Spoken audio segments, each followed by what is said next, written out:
Дали всушност со функционирањето на ова тело започнува и другата фаза од децентрализацијата на социјалните услуги, нешто што се уште не е завршено, а за кое што општините и гласно говорат?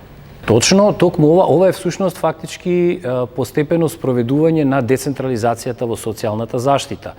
И јас тоа и тука го неколку пати го истакнав, не може да очекуваме, погрешно е да очекуваме дека децентрализацијата во социјалната заштита ќе се одвива на идентичен начин како во образованието или во детските градинки, значи со блок дотации, со пренесување на институциите и надлежностите.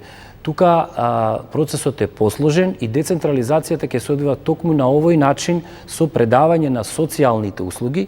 На тој начин центрите за социјална работа ќе се сконцентрираат претежно на давање на социјалните права, а општините заедно со невладиниот сектор и со приватниот сектор треба да ги развиваат социјалните услуги што ќе бидат идентификувани како потребни во одреден плански регион.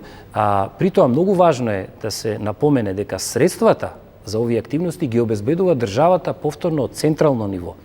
Што значи дека тие средства нема по дефолт да доаѓаат во општините врз основа на број на жители или на други параметри, туку ќе бидат доделени на општините што ќе креираат апликации кои што ќе бидат направени согласно критериумите. Значи општините во соработка со невладиниот сектор или со приватен давател на социјална услуга треба добро да аргументираат потребата од таа услуга, да ги докажат своите капацитети во однос на развивањето на таа услуга и веднаш по тој процес следат тогаш по дефолт парите од централниот буџет за одвивање на таа социјална услуга. Впрочем, во вашиот регион веќе имаме примери, значи еден таков пример кој што веќе се одвива е примерот на давањето услуга на помош и нега во домот, која што се дава тука на територијата на општина Струмица, а која што ја дава за потребите на општината организацијата на Црвениот крст, која што е лиценцирана. Така што овој модел што веќе го имаме, тој сега треба